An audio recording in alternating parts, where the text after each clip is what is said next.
is a little bit of our older demographic these days, but the behavior is the same for everyone. It's for connection, right? You're following people that you know or people that you're already connected to somehow. Instagram is similar, but engagement to an effect. So your business can show up there and give a little bit of behind the scenes. People can engage back with you. When consumers go to Google, they're often going to learn or to gather information. And when they go to Yelp, they know they want to buy. Now, the biggest thing that stands out here that I want you to pay attention to is the fact that you do have to be in multiple places on the web, but the way you show up can change. And what we know about Yelp is when people do a search on Yelp, they already know what they need and where they need it. They just don't know who to spend their money with yet. And so we want to make sure that we have all of our business information accurate so that we can have a lower barrier to transaction. We want the people who are ready to find us and then spend with us right away. Sometimes business owners tell me, well, Emily, Yelp isn't really my demographic. You know, that's just like college kids looking for a slice of pizza.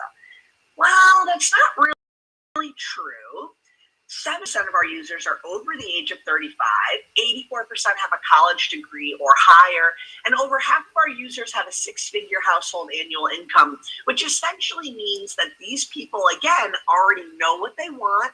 They have the budget for it. They're just trying to figure out where to transact. And so what we want to do is make sure we're talking about ourselves and giving all the appropriate information so that when someone finds us, they spend with us.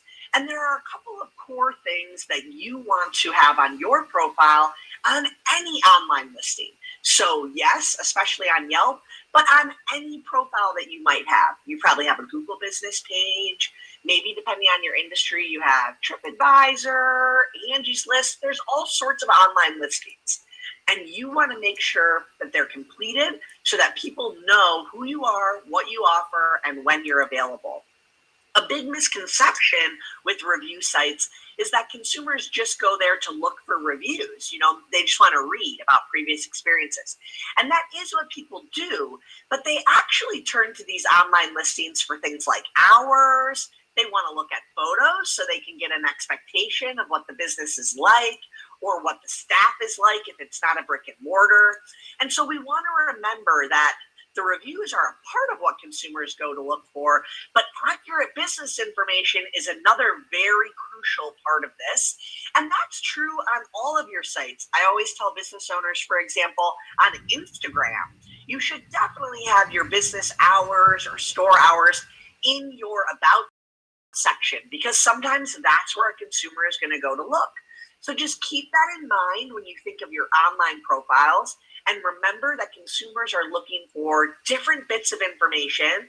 So as long as you have your business information accurate, you will be found for those items. Now, when we complete our profile, which we're going to get into the nitty-gritty of in a second, I want you to think about clear and consistent messaging. We actually really focused on this when the pandemic started and business owners were trying to figure out how to communicate if they were still open or how you could get these services or goods of theirs. And now I use this all the time because I think every business has a clear, concise, and consistent message that should be across all of their digital storefronts.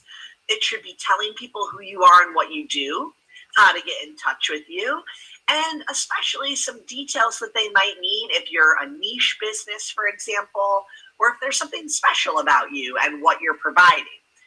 You already have that information probably filled out on your website or you've shared it on Instagram.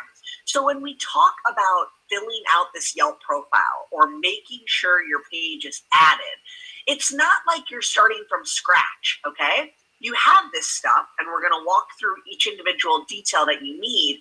But remember, again, the reason we're filling this out is because whether a consumer searches on Google, goes directly to Yelp, or just does ask a friend and gets a recommendation, they're probably still going to turn online to validate that. And we want you to look great when they do. When people are searching, we want you to show up. And when they search by your name, we want you to show up in the same way that you've been represented through a referral. So this is all going to start by going to business.yelp.com. You might already have a business profile, even if you didn't add the page yourself. Sometimes a consumer can add a business to Yelp, but only the business owner can claim the page. So when you go to business.yelp.com and you go to add your business, it's going to first have you do a search just to make sure that we don't have the listing already, just unclaimed. Now, if you are adding your business page for the first time, one of the most important things you'll need is some sort of web address. If you don't have a website, it's okay. You can use the link to one of your social profiles, just something that has the business information so that our team can verify that the business is real and accurate. Now, when you go to business.yelp.com and you either claim the page or add your business for the very first time, you're going to see a screen similar to this. The desktop version there is showing you what it looks like if you log in on a computer. The center page of your login screen is going to have an activity graph. If the Yelp page has been around, you will be able to see up to 2 years of historical data. Everything from how many people look at the page to other actions they take, like did they call the business, click through to the website. If you're adding your page for the first time, you'll be able to see this data going forward. And this is free data. Everyone can see this. This is not a paid feature. When you are logged in, whether on desktop or on mobile, the first section you're going to want to navigate to is business information. So on desktop, it's going to be on that left-hand toolbar or left-hand navigator. And on the business owner's app on your device, it'll be in the more section on the bottom toolbar. Now, when you get into that basic business information section, we're going to start with the basics. Your business name, address if you have one, but address is not a requirement of Yelp. I want you, when you think of if you're Yelp eligible, to ask yourself this question. Do I serve a local audience? Let me give you a quick example.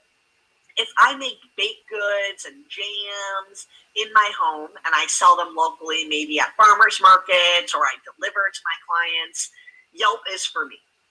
If I make jewelry in my home and I ship it all across North America, Yelp maybe isn't for me because that's an e-commerce business and location isn't specific to what they're offering or serving.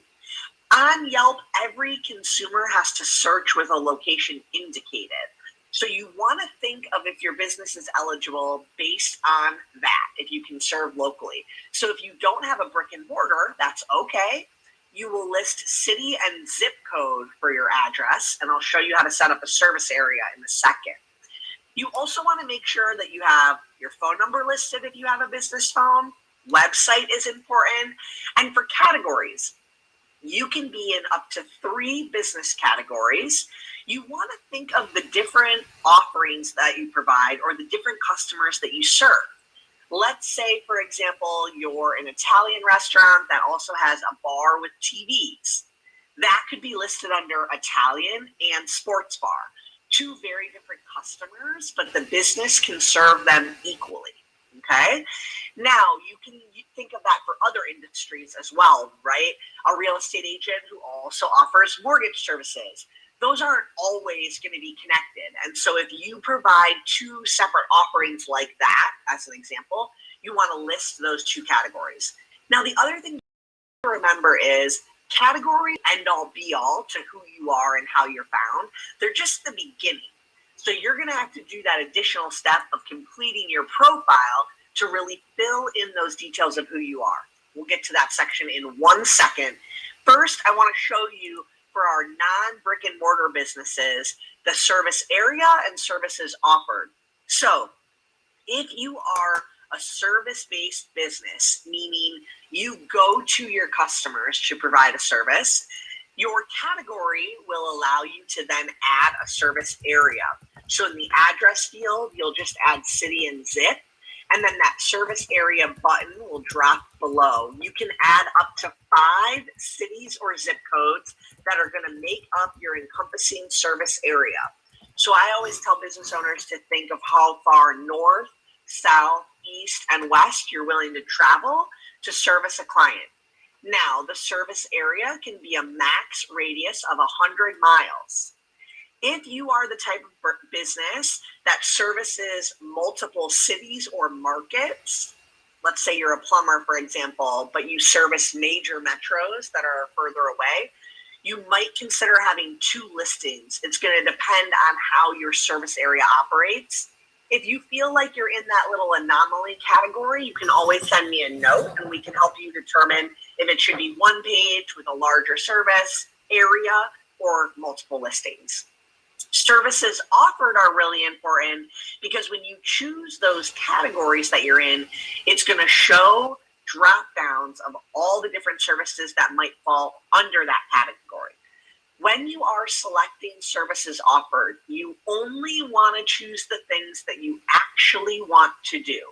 A big misconception is, I'm going to check them all so I can get the leads and find the best clients. What really happens if you're checking more services than you would like to provide is you deal with a lot of frustration and headache trying to weed through the leads that you don't really want. So be specific and only check the things that you actually do want to provide. Hours are going to be so important on Yelp and on any online listing that you have, because there's nothing more frustrating than a consumer thinking you're open, and particularly if they show up at a brick and mortar and it's closed. That's a really rough way to start that relationship. So make sure you have your hours accurate on all your online listings. You'll be happy to know that Yelp data is pulled to almost every other site. So Yahoo, Bing, those all pull Yelp data. The big one that doesn't is Google. So make sure your Google and your Yelp have your accurate hours. But on Yelp in particular, you can add special hours for as far in the future as you'd like. If you always know you're closed on certain holidays, or there are areas of the year where you're going to be temporarily closed because you're going out of town or whatever the case may be, you can put those into the Yelp profile as far in advance as you'd like. And when that week arrives, your hours will be reflected and there will be an indication that these are special hours. They're not your normal hours. I recommend doing this either on a monthly, quarterly, or biannual basis. You probably know your calendar enough to set those in advance. And remember, again, it's easy enough to modify this on the go through that business owner's app. So in many ways, when you set the Yelp page up, you're setting it and you're not needing to adjust unless something core changes with the business.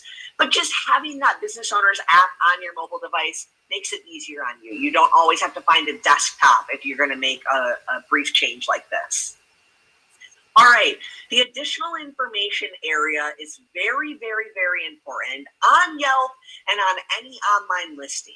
If you have an online profile and it gives you a section to fill out your about or who you are, you want to make sure you do that, because the keywords and phrases that you include in that section will help you appear in search results.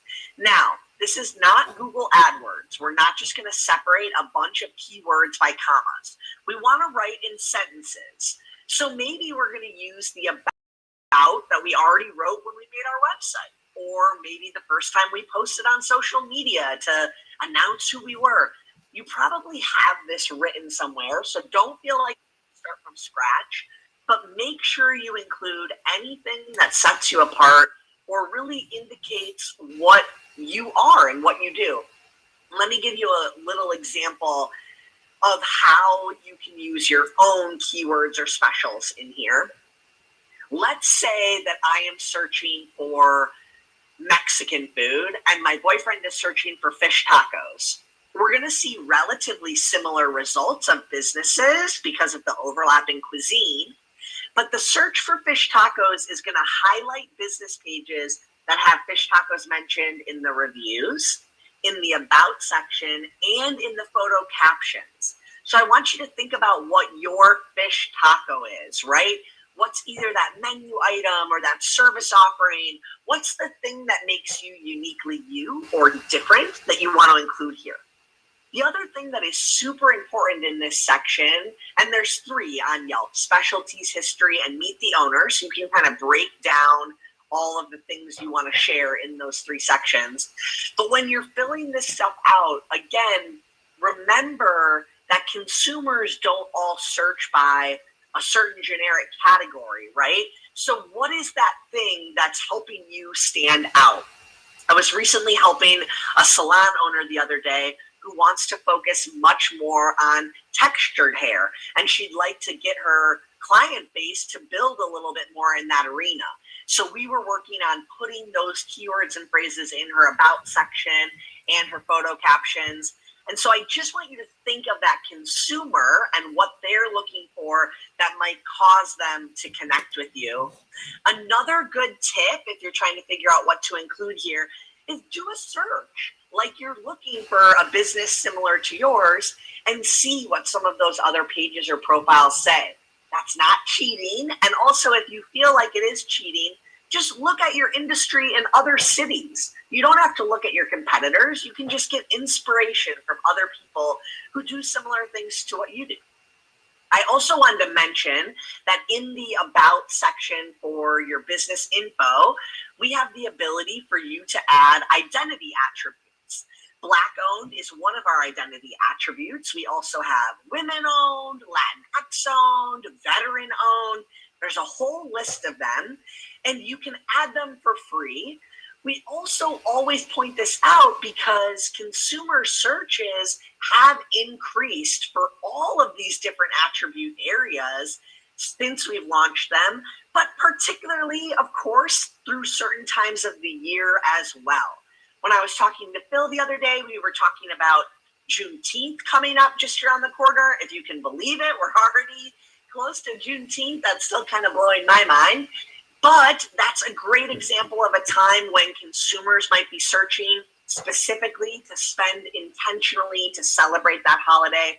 And you want to make sure that you are showing up as a Black-owned business and any other identity attribute that you identify with. So feel free to add those to your profile. They are free to do, and we know that consumers are searching specifically for those offerings. We also have a Black-owned business resource hub that's full of business resources like how to add this attribute, and also stories, advice, and some of our network of Black-owned businesses and entrepreneurs. So I sent that link to the USBC group. They will share it with you after this if you'd like to check that hub out. I also wanted to talk about Request to Quote, which is a free feature that you can activate on your profile just by turning on your email notifications. So when you're setting up that Yelp page and you go to your account settings, as long as you have your email notifications turned on, you will be able to put this Request a Quote or Message the Business button on the front of your Yelp profile. And the way I want you to think about this is just one more funnel of potential customers reaching out. Every business has a preferred way that a customer gets in touch, right? Sometimes it's an online scheduler, sometimes it's a phone call.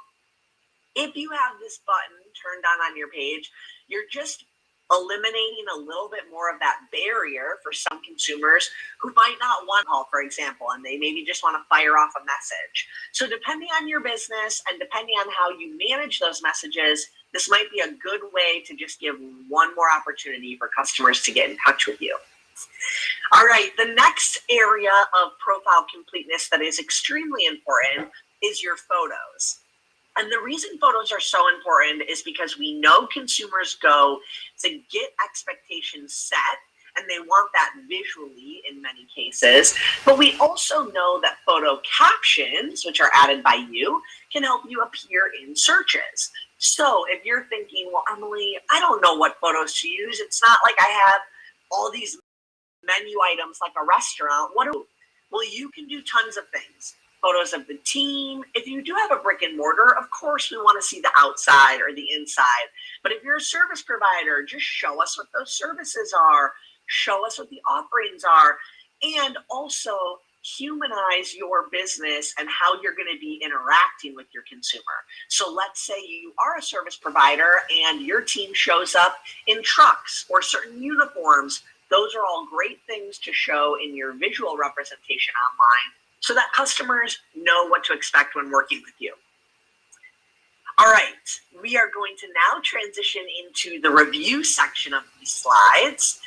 That first section was all about making sure your profile is complete so that you're being found and your accurate information is there. But the next layer of things, and in my opinion, the most important reason for why you want to be active on Yelp or any online review site is because consumers are paying attention to it. And I want you to ask yourself, do you embrace customer feedback? And I'll tell you, a lot of business owners that I work with tell me, well, Emily, of course I embrace feedback, but I would much rather them bring it to me directly. I hate that they go online instead of talking to me or asking for a manager or sending an email. And I totally get that. I think it is much better too when a consumer talks to a business or brings their concerns to them directly. But we need to be realistic about the fact that if we're not engaging for that reason, our lack of engagement is saying something, not just to that consumer, but to all potential consumers who are looking at our page. A lot of business owners also tell me, you know, Emily, I try to just not give too much thought to the online reviews because it's a lot of negative Nancy's just going online to complain. Well, there are some people who are sharing criticism or critical feedback, but overwhelmingly people turn to Yelp to share their great experiences. We have more 5-star reviews than 1, 2, and 3-star reviews combined. So oftentimes the critical review that maybe you remember because you've read it 100 times over is not necessarily what everyone else is looking at, and it's holding you back from taking advantage of all the incredible content that there is. And at the end of the day, responses matter. We did a survey at the end of last year to dig in on what we've known to be true for years and try to get some updated statistics around these behaviors. And we found that over half of the respondents said when they see a business owner reply to reviews, they just trust them more, point blank. They think of them as more human and they want to give them the benefit of the doubt. This bottom statistic is probably going to be my favorite stat for my entire time at Yelp. I used to always tell people that consumers looked past critical reviews when business owners replied, but I didn't have a number for it. And this statistic couldn't have turned out better if I had written it myself. 87%, that's a lot of people. That's a very high percentage. Say that they're likely to look past a critical review if the business owner has responded. And the reason I point this out is because we are responding to reviews for our future customer. We're not necessarily responding to win that consumer over. We're trying to show all of the people who are looking at our business page that we care about our consumer experiences and we want to make them right. And so we want to keep that in mind when we put together a strategy for responding to reviews. First, I'm going to start with how to respond to positive reviews since we get more of those. And I do not want you to think that this whole process is about just problem-solving criticism. When we're talking about leveraging Yelp or online review sites in general, we also have to remember that the positive review content is a big part of what we're leveraging. These are great things that customers have told you about yourself. Maybe they're reinforcing things that you really want to be doing well, or maybe this customer is highlighting something that you didn't even know was your competitive advantage. So make sure you read those reviews so that you can hear what your customers think and you can absorb all of the great feelings that they're sharing, but also maximize it. We're going to strategize a response so that this review works for us. I think it's beneficial for every business owner to respond publicly to their positive reviews. It can be short and sweet. It can be as simple as thanking them for the review and reiterating or mentioning something that they brought up. You could also just welcome them back and thank them for sharing their experience. But by doing a public comment response to a positive review, you're showing customers that you read your reviews and you're showing them that you care, which makes them more likely to write an online review after their experience and come directly to you if they have a concern. Now, if you feel like you don't have enough time to write a custom response to your positive reviews, or maybe just in general, you're not sure what to write, you can still send a direct message, or you could send the same direct message to your positive reviewers. And the reason that you wouldn't want to do that as a public comment is you want to avoid looking repetitive or canned. You want to make sure that on the front of your profile, when you are responding publicly, it has that human element and it's looking like a connection between you and the customer, not just something that you copied and pasted for every customer. You also want to remember to amplify the positivity. When you get a good review on Yelp or on any other review site, spread the word, share it on social media, put it on your website. You have a brick and mortar business. I've seen so many unique ways that businesses display their reviews. I actually recently saw a whole review wall in this shopping retail store I was in, and they had little frames, all different shapes and sizes and colors, and they had different reviews in them, which was really cool. Now let's break down those critical reviews, because of course they do happen. And the responses here are very, very impactful. Now, again, we want to remember, we're not responding to win that critical reviewer over, and we're also not responding to try to get the review removed. Sometimes that's what business owners are focused on. They just want the review off the page. But in reality, sometimes those critical reviews are good, and they make the business look more real and trustworthy. And by responding to them, we round out that picture and we put in question the consumer's experience, and we deepen trust in us as a business. So let's break it down. First, there's legitimate reviews. We've all been there, right? We've all had a less than 5-star experience, and I'm sure many of you can admit that your business has provided less than 5-star experiences before. We're humans. Our businesses are run by humans. Things happen. The best thing you can do with a legitimate critical review is humanize your business by responding and accepting blame for what went wrong. So let's just use an example of someone complaining about long wait times. If you're going to respond to that with a public comment, we're going to start by thanking the reviewer for their feedback. I know that sounds silly, and you probably do not feel very grateful for the critical review, but it's the first thing that a consumer is going to see on the front of your profile. So we want to start positive. Then you want to address something that they mentioned, in this case, long waits. Maybe you say something like, we apologize for the long wait. We try to prioritize, our customers in order and minimize how long the wait is. However, if you'd like to come at a less busy time, maybe you offer them an alternative.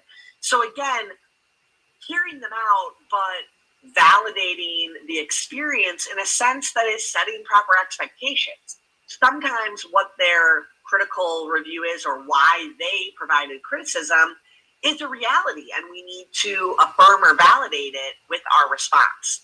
Now, in the middle here, for inaccuracies, I still want you to respond publicly. However, we are not getting into the details of the inaccuracies unless they impact future consumers. I'm going to say that again, because a lot of business owners get tripped up on when a consumer shares something that's inaccurate or false. They think, well, we got to get this off, it's not real.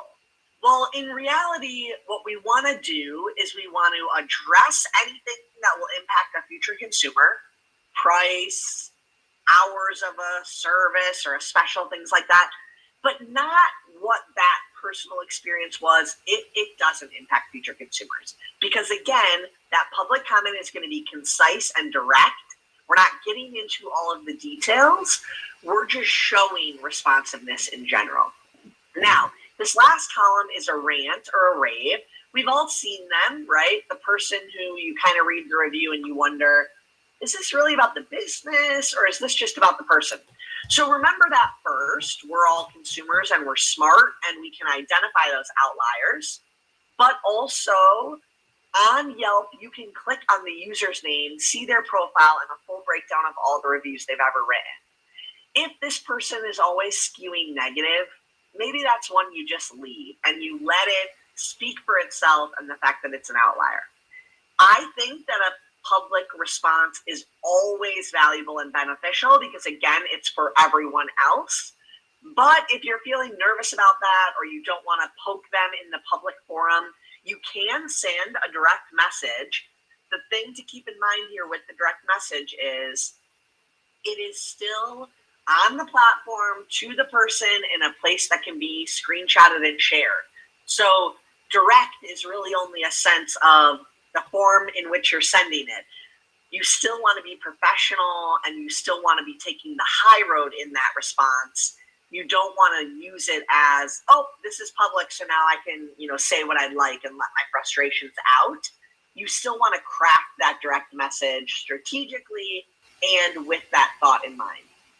A business owner that I worked with for years used to always tell me these 3 steps are his saving grace when it comes to his online review management. The first is to acknowledge that sometimes you have to pause and take a minute. If you feel like you're getting emotionally ramped up over a review, that's time to step away. Probably not the time to write the response. Also, we want to know that we can take the high road. Sometimes you're not responding the way you want. You're just responding to do the task and strategically get it off the plate. And that's okay. It's all right to remove that emotion and just be strategic with that response. And lastly, take comfort in knowing you cannot please 100% of your customers 100% of the time. Sometimes a critical review is just proof of you doing volume. Sometimes a critical review is something that can open your eyes to your perspective of what you are providing, whether that's a good, service, or offering. So try not to be focused on getting rid of criticism, but instead leveraging it when it's helpful and using it to your advantage as a marketing tactic. The most important thing you want to remember when it comes specifically to Yelp and your reviews is that you do not want to solicit or ask for reviews. You want these reviews to happen naturally and organically. So let's say on your website, for example, you have links to all of your social platforms. That's great. Put Yelp there. Maybe you send follow-up emails telling your customers you'd love to hear from them. If you're linking to all of your profiles, that's great. What you want to avoid is specifically asking for a Yelp review or even having a device in your business and trying to get reviews written in your brick and mortar. Just let that stuff happen on its own. The main reason is because we don't want to create an innate bias, but also it really does muddy the waters between authentic and fake reviews. And we know that consumers come to Yelp because they trust the content and they trust that it is reliable and real reviews. If you have questions about how Yelp is protecting the trust and safety of our business owners and our users, or you want to know more about our review recommendation software, you can always check that out on the Trust and Safety site. And I can also answer questions about that today if we do have any. This little slide is a good reminder for what you want to avoid when it comes to following the rules of upholding your online reputation. These slides will all be shared with you, so don't ferociously scribble this down. You can refer back, but these are the basics. You don't want to be writing reviews for your own business or trying to tear down other businesses through critical reviews. And you also want to make sure that you're not offering any sort of monetary exchange for reviews. That's actually bigger than Yelp. That's an FTC regulation. So if you've ever seen on Instagram, for example, when an influencer does an ad, they have to post an ad. The same is true if a review is incentivized through monetary exchange. So let's say someone got a free dish and then they wrote a review in exchange. They would need to disclose that in the review. So just avoid it and you'll stay in the clear of that kind of stuff. These are just some great examples of ways that you can encourage that feedback, let customers know you pay attention to your online reviews without explicitly asking. I just have a few slides here that I wanted to highlight for some of the paid options, and then I will open the floor for Q&A. I'm going to click through these pretty briefly because they are all a la carte options. Yelp ads are very similar to any other online ads. You can select a click budget every month. That's your maximum spend. And then we're going to run that ad until you hit that. It's a cost per click program. But some of these paid features beyond getting your ads placed will show you what you can do on your profile to convert more users. The first is going to be business highlights. This is a paid product that allows you to mention some of the things that might convert a user faster. So for example, my 24-hour service providers or people who have been in business for tons of years. These are the types of things that you can select in highlights, and they will display with your business in search. You can also choose things like Black-owned and women-owned in the highlights, but it is free to turn on the attributes. So that's an important distinction. Anyone can identify through our attributes on the Yelp for Business profile. If you want it displayed with your business in search, that would be a business highlight. And verified licenses are great for any of our service providers. This is a way where you can get your state or service license verified, and you'll get a little badge on your Yelp page. Yelp Connect is almost like social posts. Every single Yelp page has built-in followers. These are users in your local area who have maybe bookmarked your business, done searches for things you offer in the past, things of that nature. When you post a Yelp Connect post, it gets pushed to all of your followers through push notifications and emails, and then it's also displayed on the front of your page. So this is great for if you want to promote a certain offering or seasonal thing that you're doing. Yelp Connect is a great way to spread the word for that. Logo is a paid option. This is especially for businesses that have a lot of logo recognition. Of course, anyone can add pictures of their logo to Yelp for free, but to have your logo displayed in search and at the top of your page as a part of the built-in profile is one of those a la carte paid options if you'd like. And I believe this is my last paid option that I included. This is called portfolios. Portfolios are really great advantage for very visual businesses. So I see hair salons doing this a lot. I see home providers, anyone who maybe wants to give an idea of what they provide at the very top of the page. This is a great way to choose what those visuals are.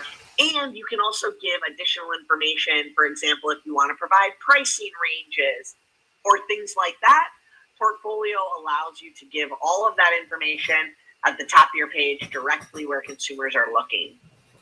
At the end of the day, by simply claiming and completing your free profile, you're going to help yourself be found. By showcasing some of these additional things, you can maybe stand out or transact a consumer faster. And our Yelp Ads product is very, very detailed in terms of reporting, measuring, and metrics. So if that's something that's important to you when you set up marketing campaigns, we're always evolving to make that easy to control. I know many of the business owners that I work with actually manage their cost per click budgets every month and decide which leads they want based on that cost per click. So it is pretty detailed if you want to be that detailed. I had mentioned the Business Owners app a couple of times. I always like to mention it as I close out because, again, while it's great to sit at a computer and set your profile up for the first time, it's probably more realistic to reply to reviews or update hours or add photos from your mobile device. So download that Yelp for Business Owners app. It is free and it will allow you to manage everything from your phone without having to be at a desktop. This is just a nice checklist as you're kind of going through your own profile completeness later to make sure you've done all of your different steps. And lastly, we want to remind you that this is applicable to Yelp, of course, but a lot of these learnings can apply to any of your online profiles. So make sure you have all of those free listings claimed on the web and make sure that you're responding to your reviews, both positive and critical. I provided some links to the USBC that they're going to send out to you after, including the slides, so definitely check those out. We do have all of our on-demand events on our business.yelp.com center, and the Black in Business Summit is an event that has now happened 2 years running. It happens in August during Black Business Month, and it will happen for a third time this year. We normally partner with the USBC to spread the word, so you'll hear about that through their communications. But if you'd like to check out any of the sessions from 2022 or 2021, they'll provide the link to that old event page when they send this follow-up. We also have the business blog at Yelp, which has really evolved during the pandemic. We used to write articles here and there about Yelp features or things you could do, but now there are so many resources there that have nothing to do with Yelp. So if you need help writing a business plan or putting together a digital marketing strategy, definitely check out the blog and see what types of advice or industry-specific resources we might have available. One more shameless plug for the podcast. Chris Good from Ruby Jean's Juicery in Kansas City shared this quote with me, and I always like to close it because anytime we're talking about getting your business profiles across the web claimed and completed, it's going to mean that you are a little bit more in the know about what your customers are sharing. And sometimes that can be hard, but most of the time it's good and it's to the benefit of your business. So keep that in mind. And if you need some motivation from another business owner, definitely check out Behind the Review so you can hear from their own voice how they manage their online profiles. I'm going to leave this slide up on the page for a sec so that you can jot down my email again if you need it, or you can go to business.yelp.com if you need to remember where to log in and claim.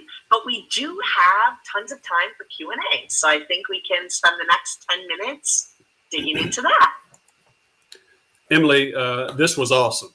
First of all, I want to thank you for this amazing presentation and sharing so much information and resources with our listeners, with the folks on Zoom, as well as those on social media. We do have a couple of questions that did come in as you were talking. One of them came in real time. They wanted to know how I can update my business on Yelp. And right as you were showing, whether you're a new visitor to Yelp or if you already have an existing business, you showed us how to do that. So we definitely appreciate that. Another question came in. Rather than using a website or a web page, can I use my Linktree address until my website is completed? Is that allowed? That's a really good question. So when you include a link to get the page verified, what you want to think about is the fact that our team is trying to determine if this is a real business. So they want to know information like if there's an address, what the address is. If there's a phone number, what the phone number is.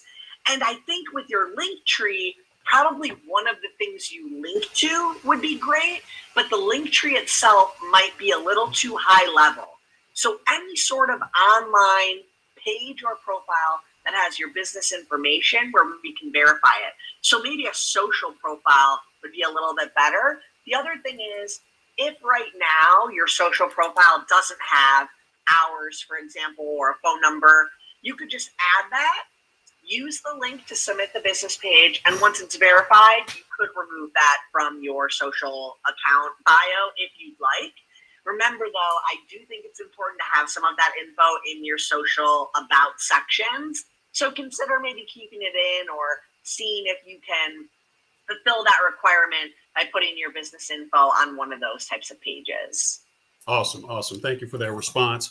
We do have a couple other questions. When we talk about businesses in different categories, we also have some entrepreneurs who have become very innovative. Of course, with COVID, we've seen people take on different ways of accepting transactions and moving their brick and mortar throughout different locations. So the question is for food trucks or for events and pop-up type products and services that position themselves all throughout the city or county, can they benefit from using Yelp? Yes, that is such a good question. And food trucks are a really good example. So food trucks can be on Yelp, and they also can, I believe, set their location schedule. So if you go to a couple of different locations, for example, you can indicate that schedule on the profile. The thing that's a little bit more in the gray area is those independents who are maybe going to farmers markets or pop-ups, and they're changing more frequently than, say, a food truck schedule. You can still have a Yelp page, and I often say in those instances, you probably just want to stick to a city and a zip when it comes to the profile details. But then in the about section, in your photo captions, this is where you can put that detailed information of, We're always at the Saturday farmers market here. And what'll really help is if you're showing that on the profile as well. So think of how you can give a couple of visuals with a caption that helps indicate that location. And in your about section, depending on how this movement is for your business, if there's some consistency to it, or if it just kind of like goes with where the events go, you're going to have to just decide for yourself how frequently you would maybe pop in and change things. What I would say is if it's a one time, like this one event, we're going to be here, I would put the information on the profile leading up to it, and then I would likely remove it after, unless I was going to return there again. So just for clarity on what I'm sharing here, let's say, for example, you normally are at a couple different farmers markets on a regular schedule, but then there's a pop-up event that's going to happen one time. You could put that information on your profile leading up to it, but I think it would be beneficial to remove it after to avoid people's confusion about where to find you the next time. I know that was very vague in general, so if this particular person wants to email me and we can work specifically with what their schedule looks like, I'd be more than happy to get into the details of what your particular needs are and kind of where your address or location is switching between, and we can get some advice on the best way to set it up. Oh, that's perfect. That's perfect. Thank you so much for that question. And just two more questions if you have time. I do. We do have folks that, we understand the process of responding to the reviews, and this is about the review process. Can you suggest a good best practice along with a time frame for not only responding, but in developing a remediation plan for some of the constructive reviews that we receive? So for the long wait time, maybe, or should businesses give themselves, 30 days to come up with a plan or to resolve the issue and then respond, or should they respond immediately and then come up with a plan afterwards? What's a good strategy for Really operations for doing that? Yeah, this is a really good question. So I think responsiveness is very important and timeliness in that response. So I always say try to respond, particularly to those critical ones, within 24 to 48 hours. And we don't need to have everything solved to respond. I think that's a really good question, Phil, about do we need to wait until we've enacted change based on their feedback? I don't think so. I think it's better to respond when you saw it and acknowledge that you heard them. And it's always great to let them know that you're taking the feedback and you're going to do something with it or implement it. Ruby Jeans, the business that I quoted at the end to close us out, the owner, his name is Chris Good. And when he started, he got a couple of reviews right away about the containers that their stuff was in, and they weren't compostable. And some of their members or community followers thought he should know this. Like, he's so eco-friendly and talks about the environment in all these other ways, but just not in this one. And it's a prime example. He couldn't fix that in 24 to 48 hours. They had stuff they had already purchased, but he responded. He thanked her for it, and he said, we are going to take this feedback and see how we can implement it. And it did take a little while. I think he finally admitted it was about 4 or 5 weeks before they had used all the products they had bought and replaced it with some green stuff.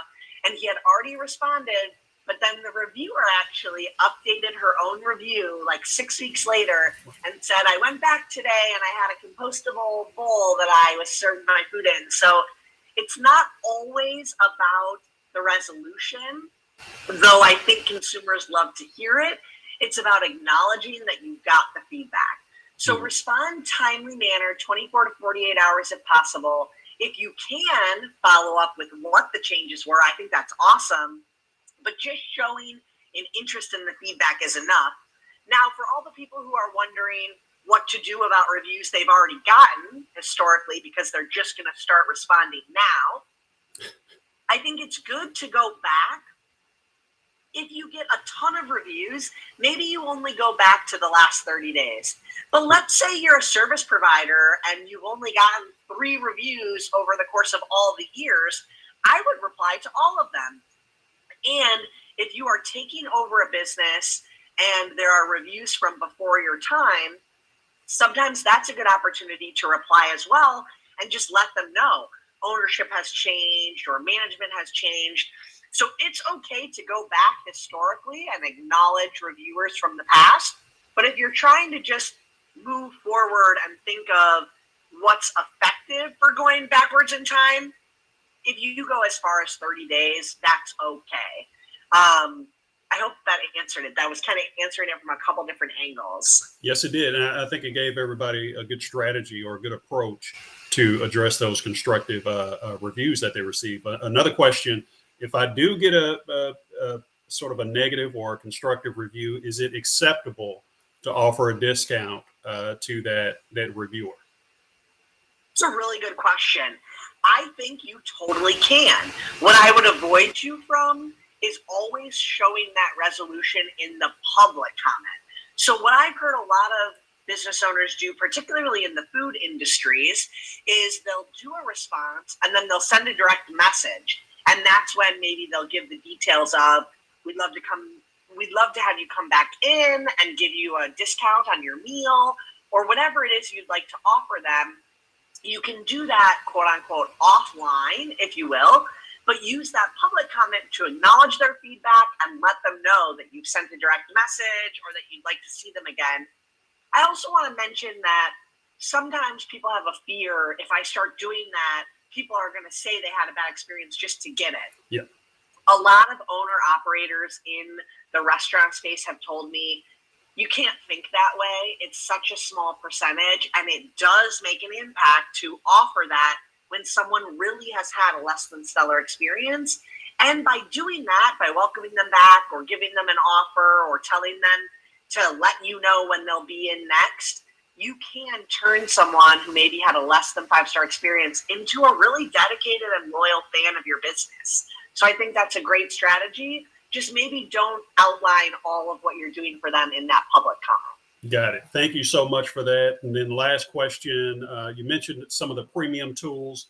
All of those have different price ranges, right? Or different costs associated with them, right? Is that something Really that we can just question. find Really on the good website? Question. Yes. Yeah, so everything that I covered about adding your business to Yelp, putting your info on there, replying to reviews, all that is free. The ad products can be as little as $25 a month for some of those a la carte features like a logo or things of that nature. But you can also bundle those features for an affordable cost as well. It ranges based on your personal package, but the most meat of the ad product is normally your cost per click budget, which you set yourself. So that can vary for businesses very widely, depending on how big, small, or how much business they're looking to generate. Awesome. Thank you so much, Emily. We are definitely going to have you back to talk more about Yelp. Yelp is a proven platform for many businesses across the United States, and we feel like it's something that's definitely going to benefit our businesses. So on behalf of our president, Ron Busby Sr., our board, and our staff, I want to thank you for your time today. And I want to thank you for really sharing some really good information with our attendees. Thank you so much. Thanks for having me. I hope you all have a great rest of your day, and don't be shy if you have a question about Yelp. We won't. Thank you so much. And then also we will be sending out those resources that Emily mentioned. And then also you will see a recording of this event played back to you in the next couple of days. Thank you all and have a great day and a great week. Happy National Small Business Month. Thank you.